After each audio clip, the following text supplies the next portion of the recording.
ನಮಸ್ಕಾರ ವೀಕ್ಷಕರೇ, ಈಗ ತಾನೇ ಬಂದಂತ ಸುದ್ದಿ. ರಾಜ್ಯದ ಗೃಹಲಕ್ಷ್ಮಿ ಮತ್ತು ಗೃಹ ಜ್ಯೋತಿ ಯೋಜನೆ ಪರಿಷ್ಕರಣೆ, ಯಾವ ಯಾವ ದಾಖಲೆಗಳನ್ನು ಇಟ್ಟುಕೊಳ್ಳಬೇಕೆಂಬ ಮಾಹಿತಿ ಮತ್ತು ರೇಷನ್ ಕಾರ್ಡ್ ಪರಿಶೀಲನೆಗೆ ಮುಂದಾದಂತ ಸರ್ಕಾರ. ಇನ್ಮುಂದೆ ರೇಷನ್ ಕಾರ್ಡ್ ಪಡೆಯಲು KYC ಕಡ್ಡಾಯ, ಇಲ್ಲದಿದ್ದರೆ ಪಡಿತರ ಚೀಟಿ ರದ್ದಾಗುವಂತ ಸಾಧ್ಯತೆ. ಬಸ್ಸಿನಲ್ಲಿ ಪ್ರಯಾಣಿಸುವಂತವರಿಗೆ ಶಕ್ತಿ ಯೋಜನೆಯಲ್ಲಿ ಇನ್ಮೇಲೆ ಹೊಸ ರೂಲ್ಸ್. ವೀಕ್ಷಕರೇ, ರಾಜ್ಯದಲ್ಲಿ SIR ಪ್ರಕ್ರಿಯೆ ಅಂತಿಮ ಹಂತ 17ರವರೆಗೆ ವಿಸ್ತರಿಸಿದಂತ ಚುನಾವಣಾ ಆಯೋಗ. ಮತ್ತು ಚಿನ್ನದ ಬೆಲೆ ಒಂದೇ ದಿನದಲ್ಲಿ 3,000 ರೂಪಾಯಿ ಹಾಗೂ ಬೆಳ್ಳಿಯ ಬೆಲೆ ಒಂದೇ ದಿನದಲ್ಲಿ 10,000 ರೂಪಾಯಿ ಭಾರಿ ಜಂಪ್. ಎಷ್ಟಾಗಿದೆ ಗೊತ್ತಾ ಚಿನ್ನದ ಬೆಳ್ಳಿಯ ದರ? ವೀಕ್ಷಕರೇ, ಈ ಎಲ್ಲ ಮಾಹಿತಿಗಳ ವಿವರಗಳನ್ನು ತಿಳಿಯುವ ಮುನ್ನ ತಾವು ನಮ್ಮ ಚಾನೆಲ್ಗೆ ಮೊದಲು ಬಾರಿ ಭೇಟಿ ನೀಡ್ತಾ ಇದ್ರೆ ದಯವಿಟ್ಟು ಸಬ್ಸ್ಕ್ರೈಬ್ ಮಾಡಿ, ಪಕ್ಕದಲ್ಲಿರುವಂತಹ ಬೆಲ್ ಅನ್ನು ಒತ್ತಿ ಹಾಗೂ ಲೈಕ್ ಮಾಡಿ. ಈ ಎಲ್ಲ ಮಾಹಿತಿಗಳ ವಿವರಗಳನ್ನು ತಿಳಿಯಬೇಕಾದ್ರೆ ದಯವಿಟ್ಟು ತಾವು ಸ್ಕಿಪ್ ಮಾಡದೆ ಈ ವಿಡಿಯೋವನ್ನು ಪೂರ್ತಿಯಾಗಿ ನೋಡಿ. ವೀಕ್ಷಕರೇ, ರಾಜ್ಯ ಸರ್ಕಾರವು ಜಾರಿಗೆ ತಂದಿರುವಂತಹ ಪಂಚ ಗ್ಯಾರಂಟಿ ಯೋಜನೆಗಳು ದುರುಪಯೋಗವಾಗುವುದನ್ನು ತಡೆಯಲು ಮತ್ತು ನಕಲಿ ಫಲಾನುಭವಿಗಳನ್ನು ಹೊರಗಿಡಲು ಮುಖ್ಯಮಂತ್ರಿ DK ಶಿವಕುಮಾರ್ ಸರ್ ಅವರ ನೇತೃತ್ವದಲ್ಲಿ ಸರ್ಕಾರ ಮಹತ್ವದ ನಿರ್ಧಾರವೊಂದನ್ನು ಕೈಗೊಂಡಿದೆ. ಹೌದು ವೀಕ್ಷಕರೇ, ವಿಧಾನಸೌಧದಲ್ಲಿ ನಡೆದಂತಹ ಗ್ಯಾರಂಟಿ ಯೋಜನೆಗಳ ಅನುಷ್ಠಾನದ ಪರಿಶೀಲನಾ ಸಭೆಯಲ್ಲಿ ಮುಖ್ಯಮಂತ್ರಿ DK ಶಿವಕುಮಾರ್ ಸರ್ ಅಧಿಕಾರಿಗಳಿಗೆ ಕಟ್ಟುನಿಟ್ಟಿನ ಸೂಚನೆಗಳನ್ನು ನೀಡಿದ್ದಾರೆ ಎಂದು ಕೂಡ ತಿಳಿಸಲಾಗುತ್ತಿದೆ. ಅದಲ್ಲದೆ ಗ್ಯಾರಂಟಿ ಯೋಜನೆಗಳ ಪರಿಷ್ಕರಣೆಗೆ ಸಂಬಂಧಿಸಿದಂತೆ ಪ್ರಮುಖ ಅಂಶಗಳು ಯಾವೆಂದು ಕೂಡ ಪರಿಶೀಲನೆ ಮಾಡಿಕೊಳ್ಳೋಣ. ವೀಕ್ಷಕರೇ, ಮನೆ ಮನೆಗೆ ತೆರಳಿ ದಾಖಲೆಗಳನ್ನು ಪರಿಶೀಲನೆ ಮಾಡುವುದರ ಜೊತೆಗೆ ಗ್ಯಾರಂಟಿ ಯೋಜನೆಗಳ ಲಾಭ ಪಡೆಯಲು ಫಲಾನುಭವಿಗಳು ಮರು ಅರ್ಜಿ ಸಲ್ಲಿಸುವಂತ ಅಗತ್ಯವಿಲ್ಲ. ಇದು ಸ್ಪಷ್ಟಪಡಿಸಲಾಗಿದ್ದು ಮತ್ತು ಬದಲಿಗೆ ಅಧಿಕಾರಿಗಳಿಗೆ ನೇರವಾಗಿ ಮನೆ ಮನೆಗೆ ಭೇಟಿ ನೀಡಿ ದಾಖಲೆಗಳನ್ನು ಪರಿಶೀಲಿಸುತ್ತಿದ್ದಾರೆ ಎಂದು ಕೂಡ ತಿಳಿಸಲಾಗುತ್ತಿದೆ. ಮತ್ತು ಗೃಹಲಕ್ಷ್ಮಿ ಯೋಜನೆಗೆ ಅಗತ್ಯವಾಗಿರುವಂತಹ ದಾಖಲೆಗಳೆಂದರೆ ಮನೆ ಯಜಮಾನಿ ಮತ್ತು ಆಕೆಯ ಪತಿ ಹೆಸರಿನ ಮೇಲಿರುವಂತಹ ದಾಖಲೆಗಳೆಂದರೆ ವಾಸಸ್ಥಳ ಪ್ರಮಾಣ ಪತ್ರ, ಪಡಿತರ ಚೀಟಿ ಸಂಖ್ಯೆ, ವೋಟರ್ ID, ಆಧಾರ್ ಕಾರ್ಡ್, ಜಾತಿ ಹಾಗೂ ಆದಾಯ ಪ್ರಮಾಣ ಪತ್ರ, KYC ಆಗಿರುವಂತಹ ಬ್ಯಾಂಕ್ ಪಾಸ್ಬುಕ್ ಮತ್ತು ಬ್ಯಾಂಕ್ ಖಾತೆಗೆ ಲಿಂಕ್ ಆಗಿರುವಂತಹ ಮೊಬೈಲ್ ಸಂಖ್ಯೆಯನ್ನು ಒದಗಿಸಬೇಕಾಗುತ್ತದೆ. ಜೊತೆಗೆ ಕುಟುಂಬದಲ್ಲಿ ಯಾರಾದರೂ ಸರ್ಕಾರಿ ನೌಕರದಲ್ಲಿದ್ದರೆ ಅಥವಾ GST ಅಥವಾ IT ರಿಟರ್ನ್ಸ್ ಪಾವತಿ ಮಾಡುತ್ತಿದ್ದರೆ ಅದು ಕೂಡ ಖಚಿತಪಡಿಸಬೇಕಾಗುತ್ತದೆ. ಮತ್ತು ಗೃಹ ಜ್ಯೋತಿ ಯೋಜನೆಯಲ್ಲಿ ಅಗತ್ಯವಿರುವಂತಹ ದಾಖಲೆಗಳೆಂದರೆ ಉಚಿತ ವಿದ್ಯುತ್ ಸೌಲಭ್ಯ ಮುಂದುವರೆಸಲು ಉಚಿತ ವಿದ್ಯುತ್ ಬಿಲ್, ವಿದ್ಯುತ್ ಸಂಪರ್ಕದ ID ಸಂಖ್ಯೆ, ಆಧಾರ್ ಕಾರ್ಡ್, ವೋಟರ್ ID, ಕರ್ನಾಟಕದ ನಿವಾಸಿ ಎಂಬ ವಾಸಸ್ಥಳ ಪ್ರಮಾಣ ಪತ್ರದ ದೃಢೀಕರಣ ಪತ್ರ ಮತ್ತು ಮೊಬೈಲ್ ಸಂಖ್ಯೆ ನೀಡಬೇಕಾಗುತ್ತದೆ. ಬಾಡಿಗೆ ಅಥವಾ ಲೀಸ್ ಮನೆ ಇದ್ದರೆ ಅದಕ್ಕೆ ಸಂಬಂಧಿಸಿದಂತ ಅಗ್ರಿಮೆಂಟ್ ಪತ್ರವನ್ನು ಕೂಡ ಒದಗಿಸಬೇಕಾಗುತ್ತದೆ. ಮತ್ತು ಸುಳ್ಳು ದಾಖಲೆಗಳನ್ನು ನೀಡಿದರೆ ಕಾನೂನು ಕ್ರಮ ಅಥವಾ ಸ್ವಯಂ ಘೋಷಣೆ ಕೂಡ ಮಾಡಿಕೊಳ್ಳಬೇಕಾಗುತ್ತದೆ. ಯಾಕೆಂದ್ರೆ ಫಲಾನುಭವಿಗಳು ಕಡ್ಡಾಯವಾಗಿ ಅಸಲಿ ದಾಖಲೆಗಳನ್ನೇ ನೀಡಬೇಕಾಗಿದ್ದು ಮತ್ತು ತಾವು ಒದಗಿಸಿರುವಂತಹ ಮಾಹಿತಿ ಸುಳ್ಳೆಂದು ಕಂಡು ಬಂದಲ್ಲಿ ಕಾನೂನು ಕ್ರಮಕ್ಕೆ ಒಳಗಾಗುವಂಥದ್ದು. ಮತ್ತು ಗೃಹ ಜ್ಯೋತಿ ಯೋಜನೆಯಲ್ಲಿ ಪಡೆದಂತ ಹಣವನ್ನು ಕೂಡ ಸರ್ಕಾರಕ್ಕೆ ಮರುಪಾವತಿ ಮಾಡಲು ಬದ್ಧರಾಗಿರುವಂತ ಕುರಿತು ಸ್ವಯಂ ಘೋಷಣೆ ಪತ್ರವನ್ನು ನೀಡಬೇಕಾಗುತ್ತದೆ. ಮತ್ತು ಕರ್ನಾಟಕ ಸರ್ಕಾರದ ಗ್ಯಾರಂಟಿ ಯೋಜನೆಗಳಲ್ಲಿ ಹೊರ ರಾಜ್ಯಗಳಿಂದ ಬಂದಂತಹ ಕರ್ನಾಟಕದಲ್ಲಿ ನೆಲೆಸಿ ಇಲ್ಲಿನ ಗ್ಯಾರಂಟಿ ಯೋಜನೆಗಳ ಲಾಭವನ್ನು ಪಡೆಯುತ್ತಿರುವವರಿಗೆ ಮಾಹಿತಿಯನ್ನು ಸಂಗ್ರಹಿಸಲು ಅಧಿಕಾರಿಗಳು ಸೂಚಿಸಲಾಗಿದೆ.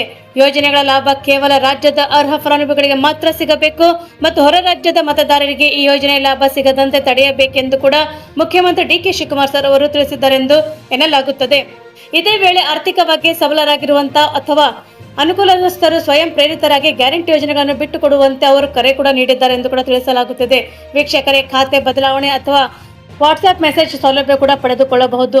ಬ್ಯಾಂಕ್ ಸಾಲ ಹೊಂದಿರುವಂತಹ ಕೆಲವು ಫಲಾನುಭವಿಗಳು ಗೃಹಲಕ್ಷ್ಮಿ ಹಣವು ನೇರವಾಗಿ ಸಾಲದ ಖಾತೆಗೆ ಜಮಾ ಆಗುತ್ತಿರುವುದರಿಂದ ಅಂತಹ ಮಹಿಳೆಯರು ಬ್ಯಾಂಕ್ ಖಾತೆ ಬದಲಾಯಿಸಲು ಮುಂದಾಗುತ್ತಿದ್ದಾರೆ. ಇಂಥ ಅರ್ಹ ಫಲಾನುಭವಿಗಳಿಗೆ ತೊಂದರೆ ಆಗದಂತೆ ನೋಡಿಕೊಳ್ಳಲು ಬ್ಯಾಂಕ್ ಖಾತೆ ಹಣ ಜಮಾ ಆದ ತಕ್ಷಣವೇ ಮೊಬೈಲ್ ವಾಟ್ಸ್ಆಪ್ ಮೆಸೇಜ್ ಕೂಡ ಅಥವಾ ಧ್ವನಿ ಸಂದೇಶ ಹೋಗುವಂತೆ ಮಾಡಲು ಮುಖ್ಯಮಂತ್ರಿ DK ಶಿವಕುಮಾರ್ ಸರ್ ಅವರು ತಿಳಿಸಿದ್ದಾರೆ.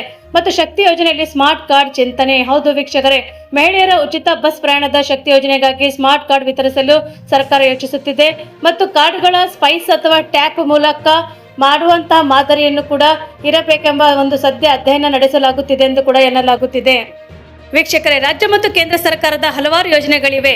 ಇವುಗಳಲ್ಲಿ KYC ಮಾಡಿಸುವುದು ಬಹಳ ಕಡ್ಡಾಯವಾಗಿರುತ್ತದೆ. ಯಾಕೆಂದ್ರೆ ಪ್ರತಿಯೊಂದಕ್ಕೂ ಪ್ರತಿಯೊಬ್ಬರು KYC ಮಾಡಿಸುತ್ತಿದ್ದಾರೆ.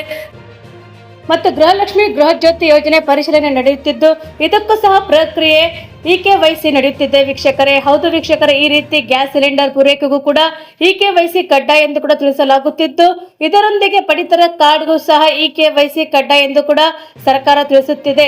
ಜನರು ಈ ಬಗ್ಗೆ ಬಹಳ ಗೊಂದಲಕ್ಕೆ ಒಳಗಾಗುತ್ತಿದ್ದಾರೆ ಎಂದು ಕೂಡ ತಿಳಿಸಲಾಗುತ್ತಿದೆ. ಅದಲ್ಲದೆ KYC ಮಾಡಿಸದೇ ಇದ್ದರೆ ಪಡಿತರ ಚೀಟಿ ನಿರ್ಬಂಧ ಆಗಬಹುದು ಅಥವಾ ಪಡಿತರ ನೀಡದೇ ಇರಬಹುದು. ಹೀಗಾಗಿ ಪಡಿತರ ಚೀಟಿಗೆ KYC ಮಾಡಿಸುವುದು ಹೇಗೆ ಎಂದು ಕೂಡ ನಿರ್ಧಾರ ಮಾಡಲಾಗುತ್ತಿದೆ. ಹಾಗಾಗಿ ಮಾಹಿತಿಗಳು ಕೂಡ ತಿಳಿದುಕೊಳ್ಳೋಣ ವೀಕ್ಷಕರೇ. ಈ ಎಲ್ಲ ಮಾಹಿತಿಗಳು ತಿಳಿಯಬೇಕಾದ್ರೆ ದಯವಿಟ್ಟು ತಾವು ಈ ವಿಡಿಯೋವನ್ನು ಪೂರ್ತಿಯಾಗಿ ನೋಡ್ತಾ ಇರಿ ವೀಕ್ಷಕರೇ. ಸಂಬಂಧಪಟ್ಟಂತ ದಾಖಲೆಗಳಿಗೆ ಎಲ್ಲ ಜಿಲ್ಲೆಗಳಲ್ಲಿ ಪರಿಶೀಲನೆ ಕಾರ್ಯ ಪ್ರಾರಂಭವಾಗಿದೆ ಮತ್ತು ನ್ಯಾಯಬೆಲೆ ಅಂಗಡಿಗಳಲ್ಲಿ ಇಕೆವೈಸಿ ಪ್ರಕ್ರಿಯೆ ಕೂಡ ಆರಂಭವಾಗಿದೆ. ಅದಲ್ಲದೆ ಕುಟುಂಬದಲ್ಲಿ ಮುಖ್ಯಸ್ಥರು ಅಥವಾ ಇಕೆವೈಸಿ ಮಾಡಿಸದಿದ್ದಲ್ಲಿ ಬದಲಾಗಿ ರೇಷನ್ ಕಾರ್ಡ್ನಲ್ಲಿರುವಂತಹ ಎಲ್ಲ ಇಕೆವೈಸಿ ಮಾಡಿಸಬೇಕಾಗುತ್ತದೆ. ಬೇರೆ ಬೇರೆ ಯೋಜನೆಗಳಿಗೆ ಇಕೆವೈಸಿ ಮಾಡಿಸಲು ಮನೆ ಯಜಮಾನ ಇಲ್ಲವೇ ಒಬ್ಬರು ಹೋದರೆ ಸಾಕಾಗಿತ್ತು. ಆದರೆ ಫಲಾನುಭವಿಗಳ ಅರ್ಹತೆ ಬಗ್ಗೆ ಸಂಬಂಧಿಸಿದಂತ ದಾಖಲೆ ಪರಿಶೀಲನೆ ಮತ್ತು ಇಕೆವೈಸಿ ಮಾಡಿಸಬಹುದು. ಪಡಿತರ ಚೀಟಿ, ಇಕೆವೈಸಿ ಯೋಜನೆ ಕುಟುಂಬದ ಸಮೇತರಾಗಿ ನ್ಯಾಯಬೆಲೆ ಅಂಗಡಿಯತ್ತ ಹೆಜ್ಜೆ ಹಾಕುವಂತ ಅನಿವಾರ್ಯತೆ ಎದುರಾಗುತ್ತದೆ. ಯಾಕೆಂದ್ರೆ ಬಿಪಿಎಲ್ ಮತ್ತು ಎಪಿಎಲ್ ಅಥವಾ ಅಂತ್ಯೋದಯ ಕಾರ್ಡ್ದಾರರಿಗೆ ಇಕೆವೈಸಿ ಕಡ್ಡಾಯಗೊಳಿಸಲಾಗುತ್ತಿದೆ ಮತ್ತು ಪಡಿತರ ಚೀಟಿಯಲ್ಲಿರುವಂತಹ ಎಲ್ಲರ ಆಧಾರ್ ಕಾರ್ಡ್, ಮೊಬೈಲ್ ನಂಬರ್, ಜಾತಿ ಮತ್ತು ಆದಾಯ ಪ್ರಮಾಣ ಪತ್ರ, ಗ್ಯಾಸ್ ಪಾಸ್ಬುಕ್ಗಳು ನ್ಯಾಯಬೆಲೆ ಅಂಗಡಿಯಲ್ಲಿ ಹಾಜರಾತಿ ಪಡಿಸಬೇಕಾಗುತ್ತದೆ ಮತ್ತು ನಿಗದಿಪಡಿಸಿದಂತ ಅಂತಿಮ ದಿನಗಳ ಒಳಗಡೆ ಇಕೆವೈಸಿ ಮಾಡಿಸದಿದ್ದಲ್ಲಿ ಅಂತಹ ಸದಸ್ಯರ ಹೆಸರನ್ನು ತಾತ್ಕಾಲಿಕವಾಗಿ ಪಡಿತರ ಚೀಟಿಯಿಂದ ತೆಗೆದುಹಾಕಲಾಗುತ್ತದೆ ಎಂಬ ಮಾಹಿತಿ ಇದೆ. ಹೆಸರು ಮತ್ತು ತೆಗೆದುಹಾಕುವಂತಹ ಕುಟುಂಬಗಳಿಗೆ ಪಡಿತರ ಧಾನ್ಯಗಳು ದಕ್ಕುವುದಿಲ್ಲ ಮತ್ತು ಸರ್ಕಾರ ಇಕೆವೈಸಿಗೆ ಅಂತಿಮ ದಿನ ಘೋಷಿಸಿದ್ದರೂ ಕೂಡ 2 ತಿಂಗಳಲ್ಲಿ ಪ್ರಕ್ರಿಯೆ ಪೂರ್ಣಗೊಳಿಸುವವರು ಗುರಿ ಹೊಂದಲೇಬೇಕಾಗುತ್ತದೆ ಮತ್ತು ದಾಖಲಾತಿ ಕುಟುಂಬದ ಸದಸ್ಯರು ಹಾಜರಾತಿ ಪಡಿಸಿದಂತ ನಂತರ ಮತ್ತೆಲ್ಲ ದಾಖಲೆಗಳನ್ನು ನಮೂದಿಸಬೇಕಾಗುತ್ತದೆ.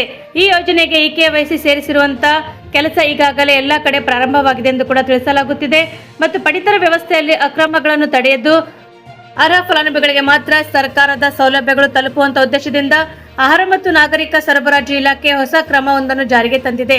ಈಗಾಗಲೇ ಇಕೆವೈಸಿ ಪೂರ್ಣಗೊಳಿಸಿ 5 ವರ್ಷ ಕಳೆದಿರುವಂತಹ ಫಲಾನುಭವಿಗಳು ಮತ್ತೊಮ್ಮೆ ತಮ್ಮ ಆಧಾರ್ ಕಾರ್ಡ್ಗಳನ್ನು ದೃಢೀಕರಿಸಬೇಕಾಗುತ್ತದೆ. ಫಲಾನುಭವಿಗಳು ಬೆರಳಚ್ಚು ಅಥವಾ OTP ಮೂಲಕ ಈ ಪ್ರಕ್ರಿಯೆಗಳನ್ನು ಪೂರ್ಣಗೊಳಿಸಬಹುದಾಗಿದೆ ಮತ್ತು ಮೃತರ ಹೆಸರಿನಲ್ಲಿ ಪಡಿತರವನ್ನು ಪಡೆದಿರುವಂತರು ಅಥವಾ ಅನರ್ಹರ ಸೌಲಭ್ಯವನ್ನು ಪಡೆಯುತ್ತಿರುವುದನ್ನು ಕೂಡ ತಡೆಯಲು ಈ ಕ್ರಮ ಕೈಗೊಳ್ಳಲಾಗುತ್ತಿದೆ. ನ್ಯಾಯಬೆಲೆ ಅಂಗಡಿಗಳಲ್ಲಿ ಇಕೆವೈಸಿ ಮಾಡಿಸಿಕೊಳ್ಳುವಂತಹ ವ್ಯವಸ್ಥೆ ಕೂಡ ಮಾಡಲಾಗಿದೆ ಮತ್ತು ಸೆಪ್ಟೆಂಬರ್ ವೇಳೆಗೆ ಎಲ್ಲ ಜಿಲ್ಲೆಯ ಅರ್ಹ ಫಲಾನುಭವಿಗಳಿಗೆ ಇಕೆವೈಸಿ ಪೂರ್ಣಗೊಳಿಸುವುದು ಗುರಿಯನ್ನು ಇಲಾಖೆ ಹೊಂದಿದೆ ಎಂದು ಕೂಡ ಎನ್ನಲಾಗುತ್ತಿದೆ.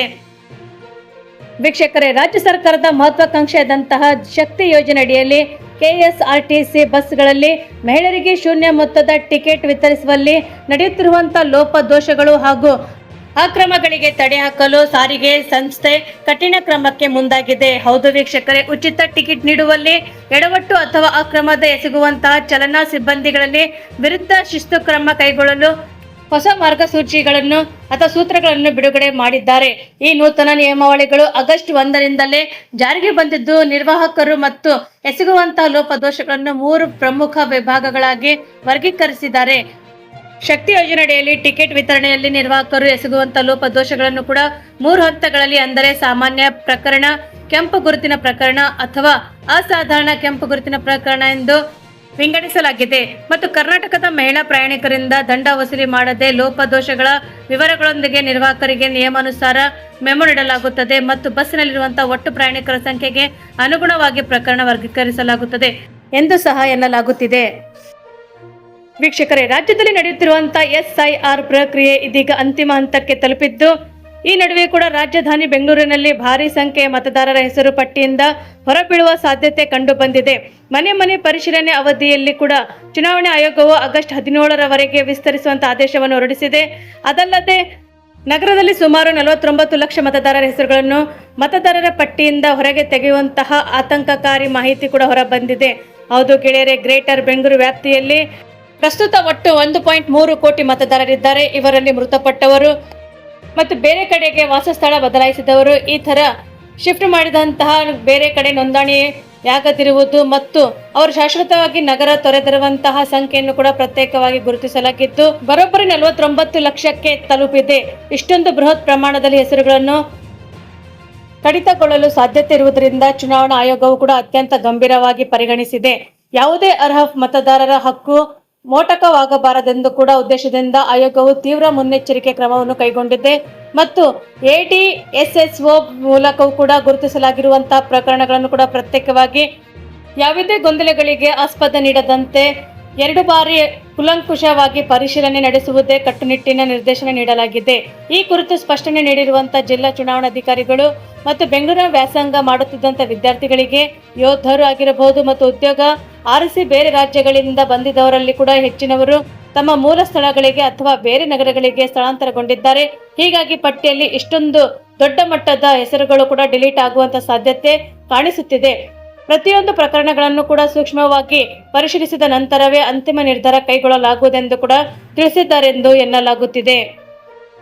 ವೀಕ್ಷಕರೇ, ಚಿನ್ನ ಮತ್ತು ಬೆಳ್ಳಿ ದರದಲ್ಲಿ ಆಗಸ್ಟ್ ತಿಂಗಳ 2ನೇ ಬಾರಿ ಕೂಡ ಈ ವಾರದಲ್ಲಿ ಭಾರಿ ಏರಿಕೆ ಆಗುತ್ತಿದೆ. ಒಂದು ದಿನದಲ್ಲೇ 24 ಕ್ಯಾರೆಟ್ ಚಿನ್ನದ ದರದಲ್ಲಿ 3,160 ರೂಪಾಯಿ ಏರಿಕೆಯಾದರೆ ಮತ್ತು ಬೆಳ್ಳಿ ದರದಲ್ಲಿ 10,000 ರೂಪಾಯಿ ಹೆಚ್ಚಳವಾಗಿದೆ ಎಂದು ಹೇಳಲಾಗುತ್ತದೆ. ಮತ್ತು 24 ಕ್ಯಾರೆಟ್ ಚಿನ್ನದ 1 ಗ್ರಾಂ ಬೆಲೆಯಲ್ಲಿ 316 ರೂಪಾಯಿ ಏರಿಕೆಯಾದರೆ 24 ಕ್ಯಾರೆಟ್ 10 ಗ್ರಾಂ ಬೆಲೆಯಲ್ಲಿ 3,160 ರೂಪಾಯಿ ಆಗಿರುತ್ತದೆ. ಹೀಗಾಗಿ ಮತ್ತೆ ಮುಂದಿನ 22 ಕ್ಯಾರೆಟ್ ಚಿನ್ನದ ಬೆಲೆ 1 ಗ್ರಾಂಗೆ 229 ರೂಪಾಯಿ ಆದರೆ 10 ಗ್ರಾಂಗೆ 2,900 ರೂಪಾಯಿ ಏರಿಕೆ ಆಗಿರುತ್ತದೆ. ವೀಕ್ಷಕರೇ, ರಾಜಧಾನಿ ಬೆಂಗಳೂರಲ್ಲಿ ಶುದ್ಧ ಚಿನ್ನದ 1 ಗ್ರಾಂ ಬೆಲೆ 15,513 ರೂಪಾಯಿ ಆದರೆ ಅದೇ 1 ಗ್ರಾಂಗೆ 255 ರೂಪಾಯಿ ಇದೆ.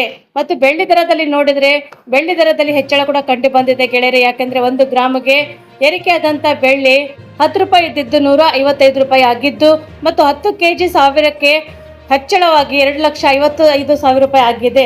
ಆಗಸ್ಟ್ ತಿಂಗಳಲ್ಲಿ ಚಿನ್ನದ ಬೆಲೆ ಸತತವಾಗಿ ಏರಿಕೆ ಕಾಣುತ್ತಿದ್ದು ಮತ್ತು ಚಿನ್ನದ ಬೆಲೆ ಕೂಡ ಕಡಿಮೆ ಆಗುವ ಸಾಧ್ಯತೆ ಇದೆನಾ ಅಥವಾ ಇಲ್ವಾ? ಆದರೆ ಸದ್ಯಕ್ಕಂತೂ ಈ ವಾರದಲ್ಲಿ ಕೊನೆಯಲ್ಲಿ ಕೂಡ ಹಣದುಬ್ಬರದ ದತ್ತಾಂಶ ಬಿಡುಗಡೆಯಾಗುವಂಥ ನಿರೀಕ್ಷೆಯಲ್ಲಿ ಚಿನ್ನದ ಬೆಲೆ ಹೆಚ್ಚಾಗುತ್ತಿದೆ ಎಂದು ಕೂಡ ಊಹಿಸಲಾಗುತ್ತಿದೆ. ವೀಕ್ಷಕರೇ, ತಾವು ನಮ್ಮ ಈ ವಿಡಿಯೋ ಮೊದಲು ಬಾರಿಗೆ ನೋಡುತ್ತಿದ್ರೆ ದಯವಿಟ್ಟು ಸಬ್ಸ್ಕ್ರೈಬ್ ಮಾಡಿ, ಪಕ್ಕದಲ್ಲಿರುವಂತೆ ಬೆಲ್ಲನ್ನು ಒತ್ತಿ ಹಾಗೂ ಲೈಕ್ ಮಾಡಿ. ನಿಮ್ಮ ಸಲಹೆ ಮತ್ತು ಸೂಚನೆಗಳನ್ನು ದಯವಿಟ್ಟು ನಮಗೆ ಕಮೆಂಟ್ ಬಾಕ್ಸಲ್ಲಿ ತಿಳಿಸಿ ಮತ್ತು ತಪ್ಪದೇ ನಿಮ್ಮೂರನ್ನು ಕೂಡ ಮೆನ್ಷನ್ ಮಾಡಿ. ಯಾಕೆಂದರೆ ಮುಂದಿನ ಮಾಹಿತಿಗಳನ್ನು ಅಪ್ಡೇಟ್ ಮಾಡಲಿಕ್ಕೆ ನಮಗೆ ಅನುಕೂಲವಾಗುತ್ತದೆ. ಮತ್ತು ನಮ್ಮ ಈ ವಿಡಿಯೋ ತಾವು ಪೂರ್ತಿಯಾಗಿ ನೋಡಿದ್ದಕ್ಕೆ ತಮಗೆ ಧನ್ಯವಾದಗಳು.